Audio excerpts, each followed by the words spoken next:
AI developer అవ్వాలనుకుంటున్నారా? Quality thought వారి all India scholarship test కి రిజిస్టర్ చేసుకోండి. సో తనతో పాటు ఒక బ్రదర్ వచ్చారు. రవి తను బ్రదర్గా భావిస్తారనమాట.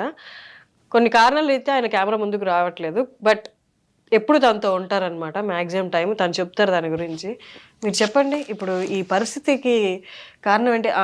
అంటే వాళ్ళ అమ్మ నాన్న బామ్మని కల్లారా అట్లా చూడడం వల్ల అప్పటి నుంచి మొదలైన భయమేనా? ఆ భయాన్ని మర్చిపోవడానికే తాగుతున్నాడా? లేదండి, వాడు వాళ్ళ అమ్మ నాన్న చనిపోయాను కాదు, వాళ్ళ మమ్మీ డాడీ చనిపోయిన తర్వాత వాళ్ళ నాన్న బాబాయ్ పిన్ని వీని వెళ్ళగొట్టారు ఇంటి నుంచి. ఎందుకు అంటే వాళ్ళకి ఫస్ట్ వీళ్ళ మమ్మీ డాడీ సొంత మమ్మీ డాడీ కాదు,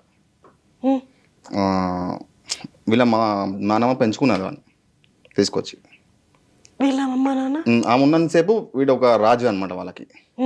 అంటే ఇంట్లో ఇతనే ఒక మంచి అది. వాళ్ళు చనిపోయిన తర్వాత వాళ్ళ పిన్ని బాబాయ్ వీళ్ళందరూ వీని మనవాడు కాదని పంపించేశారు. అసలు తిన ఒరిజినల్ పేరెంట్స్ ఉన్నారు అనుకుంటా, ఉన్నారా? రియల్ మదర్ ఫాదర్ ఇప్పుడు లేరు. అంటే విలేజ్ లో ఉండే, ఇప్పుడు లేరు. ఇక్కడ తీసుకొచ్చుకుంది వీళ్ళ ముగ్గురు ఒకటేసారి ఇలా చనిపోవడం అనేది ఎందుకు? ముగ్గురు ఒకసారి చనిపోలే, వాళ్ళ డాడీ ఫస్ట్, తర్వాత ముగ్గురు కాల్చుకొని. ముగ్గురు అట్లా చనిపోయారు. ముగ్గురు కాల్చుకొని ఎలాగా? అది ఉంటాయి కదా, బ్లాక్ మ్యాజిక్ ఏదో ఉంటాయి కదా అక్కడ. అంటే చాలా మంది ఇక్కడ ఏంటంటే వీళ్ళు బాగా సంపాదిస్తుండే. వీళ్ళ సారా ఏమంటున్నారంటే ఇల్లీగల్ గానే బాగా సంపాదిస్తున్నట్టు. వాళ్ళ బామ్మ చైల్డ్ అదే ఆర్టిస్ట్ కోఆర్డినేటర్ కాబట్టి ఎంతో కొంత కమిషన్స్ వస్తూనే ఉంటాయి. వాళ్ళ మదర్ హౌస్ వైఫ్. మరి అంటే ఆర్థికంగా కూడా మరి అంటే పక్కన వాళ్ళు ఉంటారు కదా, పడన వాళ్ళు. అతను కొంచెం మంచి పేరున్న పర్సన్ అనమాట. ఆయన ఇంట్లోనే కాల్చుకొని చనిపోయారు. ఆ ఇంట్లోనే వీళ్ళు ముగ్గురు ఉన్నారు. మళ్ళీ ఆ తర్వాత వీళ్ళ అమ్మ కాల్చుకొని చనిపోయారా? మమ్మీ ఇంకా అమ్మ ఇద్దరు ఒకేసారి. వీళ్ళిద్దరు ఒకేసారి. అది నాకు తెలిసి బ్లాక్ మ్యాజిక్ అనుకుంటున్నాను. ఎప్పుడైతే కాల్చుకోవడం చనిపోయారో మా చిన్నమ్మ, అప్పటి నుంచి చాలా డిఫరెంట్ అయిపోయినా.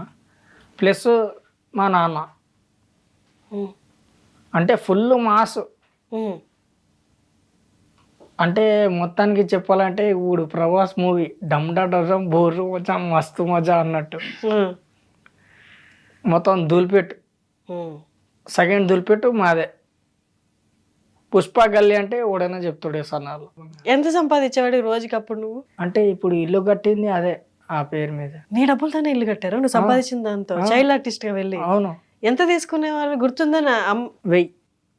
అప్పట్లోనే 1000 రూపాయలు ఇచ్చేటోళ్ళు. నెలంతా ఉండేదా షూటింగ్ అప్పుడు? నాకు ఎక్కువ బడ్జెట్ వచ్చిందంటే ఆంధ్ర వాళ్ళకి మినిమం లేదన్నా ఒక 4 నెలలు. ఫస్ట్ పోగానే చైల్డ్ ఆర్టిస్ట్ రవి అనకుండా లంబాడి రవి అనేటోళ్ళు. అరే అమ్మ జీతం అనుకునేట్టు నేను. లంబాడి రవి అనే వల్ల అనగానే ఈయనే ఉన్నా అని చెప్పి చేయలేపుకొని పోతాడు. నైరే పాట పెట్టంగానే నేను ఇంకో ప్రీతి అని ఒక అమ్మాయి ఉండేది. ఇక మేము డ్యాన్స్ చేసేది. డ్యాన్స్ చేయగానే అప్పుడే లారెన్స్ సార్ నాకు పరిచయం. ఈ సాంగ్ ఉంటుంది చూడు, ఈ స్టెప్, ఆ స్టెప్ మాదే. ఆ స్టెప్పు ఆ సాంగ్లో వేసారు ఫలానా అని చెప్పంగానే అప్పుడు ఫేమస్ అయినా. ఎవరినైనా ఇష్టపడ్డావా రవి? నిజం చెప్పానా అబద్ధం చెప్పాను? నిజం చెప్పు. నిజం చెప్పాలంటే ప్రీతి అని ఒక అమ్మాయికి ప్రేమించాను. ఆ ప్రీతియేనా? ఆంధ్ర వాళ్ళ ప్రీతియా? ఆ ప్రీతిగా ఇప్పుడే ప్రీతి అని చెప్పావు. ఆమె పేరు కూడా ప్రీతియే, ఈమె కూడా ప్రీతియే. కానీ ఆమె ఇక్కడ లేదు, యుఎస్లో ఉంది. అంతరిచ్చే మనమే దిగిపోయారు. ఇద్దరు ప్రేమించుకున్నారా? లేదు, నువ్వు ఒక్కడే ప్రేమించు. One side. చెప్పావా అమ్మాయికి? చెప్పలేదు, కానీ జస్ట్ సెకండ్ ఇచ్చావా అంతే. భయం వేసిందా చెప్పడానికి? పెళ్లి అంత పెద్దవాళ్ళకి డైలాగ్ చెప్పినా కానీ ఆమెకు చెప్పడానికి భయం వేసేది. నిజం మేడం. ఏ వయసులో? అప్పుడు నాకు 13 ఉంటుంది. నువ్వు ఏ ఇయర్లో పుట్టావు నీకు గుర్తుందా అసలు? 96. 96లో పుట్టావు. 96లో పుడితే ఇప్పుడు వయసు ఎంత దీనికి?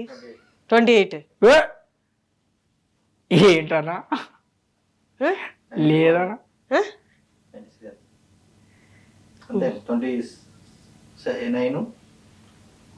మేడం 30 మేడం ఇప్పుడు దగ్గరగా. నీకు గుర్తులేదన్నావు, పేరెంట్స్ గురించి అడిగాను, వర్క్కి వెళ్ళడానికి ఇష్టం లేదంటున్నావు.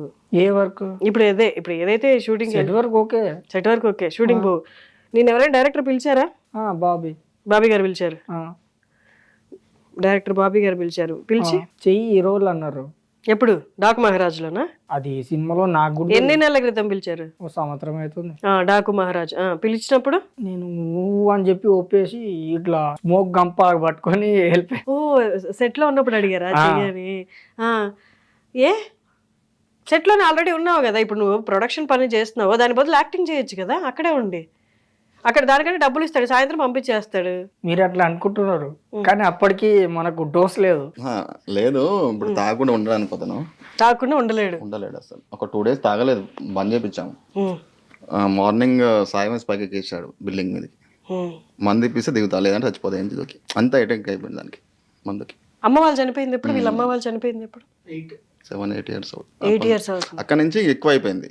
వీరికి తనకున్న ఫ్రెండ్స్ కూడా స్లమ్ అంటే మాస్ అట్లా ఉన్నారనమాట. ఇక్కడ ఉన్న పొరగాలతో తిరుగుకుంటా రోజు అదే మందు, పడుకోవడం, తాగడం, పడుకోవడం, అంతే.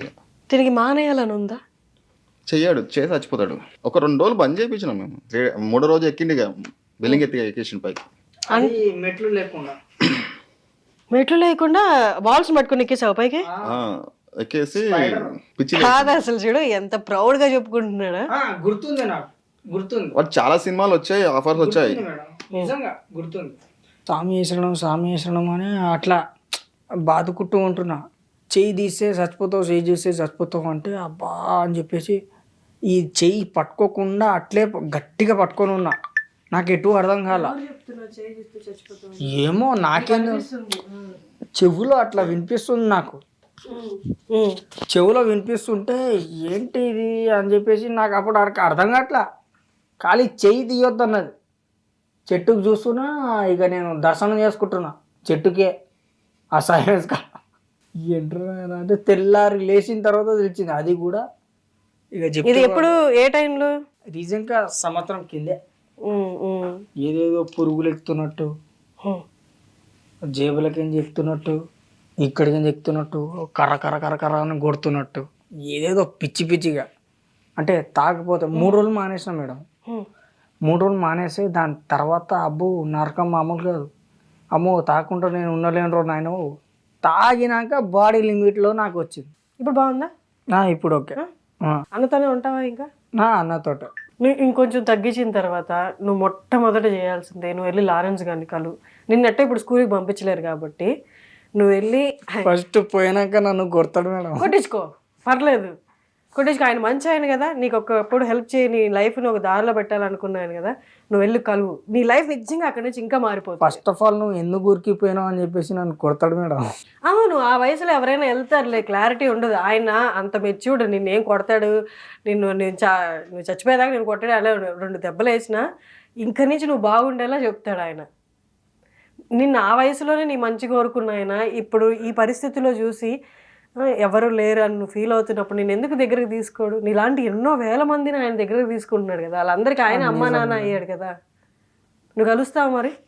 కలుస్తా అంటే ఫస్ట్ ఆఫ్ ఆల్ చూడంగానే నా గుండె మాత్రం ఆగదు. మా అమ్మని చూసినప్పుడు కూడా బతికి వచ్చినా కూడా చూస్తానో లేదో తెలియదు, కానీ ఆయన నాకు అంత మంచిగా చూసుకున్నాడు. ఫస్ట్ అన్న స్నేహం వదులుకో. 2 లారెన్స్ గారిని నువ్వు ఖచ్చితంగా కలు, సరేనా? Okay, thanks ma'am. Thank you. నేను వెనకబడి రోడ్డు మీద నిన్ను ఇక్కడ దాకా లాక్కొచ్చినందుకు వచ్చావు, కానీ నువ్వు బాగుపడితే నాకు చాలా హ్యాపీగా ఉంటుంది. నేను నిజంగా నువ్వు బాగుపడితే నేను వచ్చి చూడాలనుకుంటున్నాను నిన్ను. Thank you so much. Suman టీవీలో మీ పర్సనల్ అండ్ బిజినెస్ ప్రమోషన్స్ కోసం కింది నెంబర్కి కాంటాక్ట్ చేయండి.